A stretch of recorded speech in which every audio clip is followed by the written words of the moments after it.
about local grown produce. Hit it. And I'm talking about heirloom tomatoes. And I'm talking about the local farmers market. That's right. Foodie blog.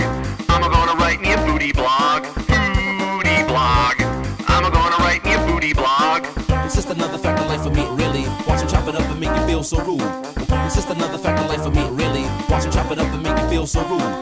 I'm talking about the new vegan deli. I'm talking about local grown produce. Hit it. I'm talking about